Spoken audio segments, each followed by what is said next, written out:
अस्सलाम वालेकुम प्यारे दोस्तों, आज की इस वीडियो में मैं बात करने वाली हूँ। हज़रत अली ने फरमाया, रोज़ सुबह दो फरिश्ते घर पर क्यों आते हैं और वे आकर क्या करते हैं। साथ ही साथ नाजरीन मैं आपको बताने वाली हूँ एक ऐसा वाक़या जिस वाक़ये में दुल्हन का इंतकाल हो गया, यानी अपनी शादी वाले दिन ही दुल्हन जो ससुराल में जाने वाली थी वह कब्र में पहुंच गई। इसके साथ साथ मैं दोस्तों आपको बताऊंगी कि उन 15 घरों के बारे में जिन घरों में गरीबी आती है और तंगदस्ती आती है, या 15 काम जिन घर में भी होते हैं वह हमेशा परेशानियां रहेंगी। प्यारे दोस्तों, सब कुछ बताने वाली हूँ, बस आप इस वीडियो को आखिर तक देखते रहिए।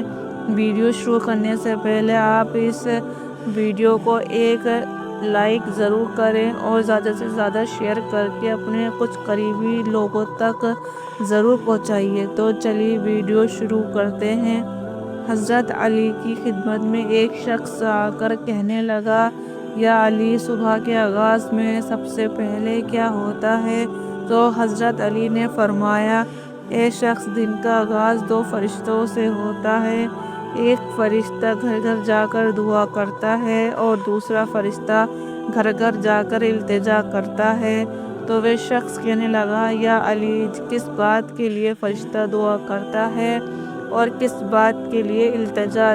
तो हज़रत अली ने फरमाया, मैंने अल्लाह ताला के रसूल सल्लल्लाहु अलैहि वसल्लम से सुना कि सुबह से पहले दो फरिश्ते ज़मीन पर आते हैं और घर घर जाकर देखते हैं। जिस घर में कोई ऐसा बंदा होता है जो अल्लाह ताला की मखलूक पर खर्च करता है, अपने अजीज़ों पर खर्च करता है, अपने घर वालों की ज़रूरतों को अपना फ़र्ज समझता है, तो एक फरिश्ता अल्लाह के दरबार में दुआ करता है कि ए अल्लाह, इसके हाथ को कभी तंग मत करना, इसकी नेमतों को बढ़ाते रहना, ताकि ये ऐसे ही अपने अजीज़ों और अपने घर वालों पर खर्च कर सके। और दूसरा फरिश्ता ढूंढता है कि कहीं कोई घर ऐसा तो नहीं है जिस घर में कोई ऐसा शख्स हो कि वह अपने घर वालों पर, अजीज़ों पर और अल्लाह की मखलूक पर खर्च नहीं करता। तो याद रखना, जब वे किसी ऐसे इंसान को देखता है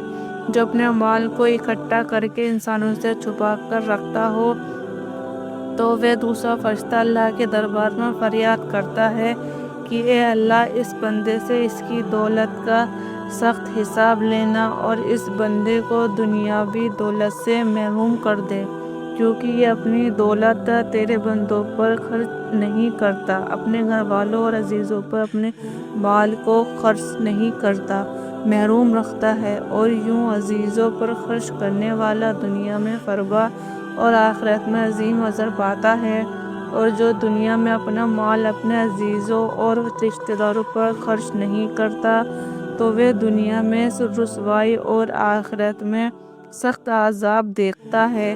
प्यारे दोस्तों, अब मैं आपको वे वाक़या सुनाती हूँ जिस वाक़ये में दुल्हन का इंतकाल हो गया, यानी अपनी शादी वाले दिन ही दुल्हन कब्र में पहुँच गई।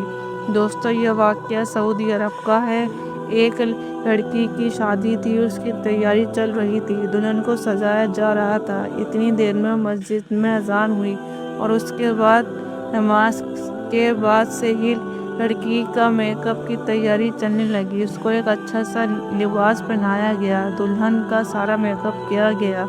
इतनी देर में इशा की अजान हो गई। जैसे ही उस लड़की के कानों में अजान की आवाज़ आई तो उसने सोचा कि नमाज पढ़ लूँ, और उठी, वज़ू करने के लिए जाने लगी। जैसे ही वे वज़ू करने के लिए चली तो उसकी माँ ने देखा और पूछा, बेटी कहाँ जा रही हो। तो दुल्हन ने जवाब दिया कि अम्मी, मैं वज़ू करने के लिए जा रही हूँ, अजान हो चुकी है, नमाज का वक्त हो रहा है।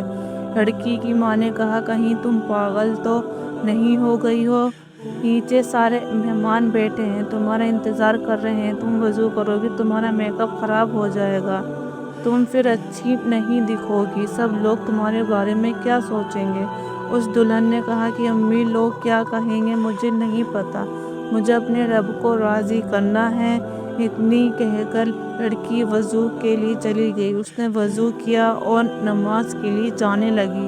وضو کرنے سے اس کا سارا میک اپ اتر چکا تھا، لیکن لڑکی کو اس بات کی کوئی بھی فکر نہیں تھی۔ اسے تو ڈر تھا اپنے رب کا۔ لڑکی نماز پڑھنے کے لیے کھڑی ہو گئی اور نماز ادا کرنے لگی۔ جیسے ہی اس نے آخری سجدہ کیا تو وہ اٹھ نہ سکی اور سجدے میں ہی اس لڑکی کا انتقال ہو گیا۔ جب کافی دیر بعد بھی دلہن نیچے نہیں پہنچی تو ماں کو فکر ہوئی۔ وہ کمرے میں گئی، دیکھا تو دلہن سجدے میں ہے۔ کافی دیر کے بعد بھی جب وہ سجدے سے نہ اٹھی تو ماں قریب جا کر اسے ہلانے لگی۔ جیسے ہی دیکھا تو پتہ چلا کہ لڑکی کا انتقال ہو گیا تو وہ ماں پھوٹ پھوٹ کر رونے لگی۔ پیارے دوستو، یہ جو پیارا سا میسیج ہے یہ ان لڑکے اور لڑکیوں کے لیے ہے جو دنیا میں خوبصورت بننے کے لیے اپنے رب کو بھول چکے ہیں۔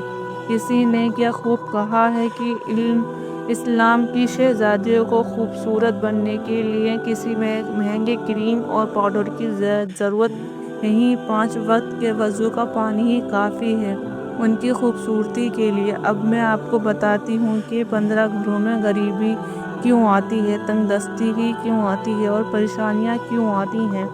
دوستو، اگر آپ کے ساتھ بھی ایسا ہوتا ہے کہ آپ کی کمائی تو بہت ہے لیکن پھر بھی پیسہ رکتا نہیں ہے، پیسے میں برکت نہیں ہوتی، آپ کی غریبی دور نہیں ہوتی، اگر آپ ان غلطیوں میں سے ایک بھی غلطی کرتے ہیں تو اسے فوراً اپنے سے دور کر دیں۔ انشاءاللہ تعالی غریبی آپ کے گھر سے دور ہو جائے گی۔ گھر میں غریبی آنے کی 15 نشانیاں: 1. لیٹتے وقت ٹانگ کو دوسری ٹانگ پر رکھنا۔ نمبر 2. ٹوٹے ہوئے برتن استعمال کرنا۔ نمبر 3. بوتل کو پورا منہ یا پانی مٹکے کو منہ لگا کر پینا۔ نمبر 4. پیڑ کے نیچے پیشاب کرنا۔ نمبر 5. ٹوٹی کنگھی سے بال بنانا۔ نمبر 6. گھر میں کوڑا کرکٹ جمع کر کے رکھنا۔ نمبر 7. دانتوں سے ناخن کو کاٹنا۔ فجر کی نماز نہیں پڑھنا۔ پیارے دوستو، سب سے غریبی فجر کی نماز پڑھنے سے آتی ہے۔ اگر آپ فجر کی نماز نہیں پڑھتے ہو تو اس گھر میں غریبی کا آنا لازمی ہے۔ نمبر 9. جھوٹی قسم کھانا۔ نمبر 10. الٹے لیٹ کر سونا۔ نمبر 11. مہمان کے آنے پر ناراض ہونا۔ نمبر 12. عورتوں کا کھڑے کھڑے بالوں کو سنوارنا۔ نمبر 13. غسل خانے میں پیشاب کرنا۔ نمبر 14. گھر میں بڑے لوگوں کو نیچے بٹھا کر خود اوپر بیٹھنا۔ اور نمبر 15. الٹے ہاتھ سے کھانا پینا کرنا۔ پیارے دوستو، یہ تھے وہ 15 کام جن کو کرنے سے گھر میں غریبی بنی رہتی ہے اور اس گھر میں غریبی کا آنا لازمی ہوتا ہے۔ جو آپ اگر ان چیزوں سے بچ گئے تو انشاءاللہ تعالی آپ کے گھر میں بھی برکت ہونے لگے گی۔ پیارے دوستو، اگر آپ کو یہ ویڈیو پسند آئی ہے تو اس ویڈیو کو آپ اپنے دوستوں میں ضرور شیئر کریں، اور ابھی تک آپ نے ہمارا چینل کو سبسکرائب نہیں کیا تو سبسکرائب کر کے ساتھ میں لگے بیل آئیکن کو ضرور دبا دیں۔ السلام علیکم ورحمۃ اللہ وبرکاتہ۔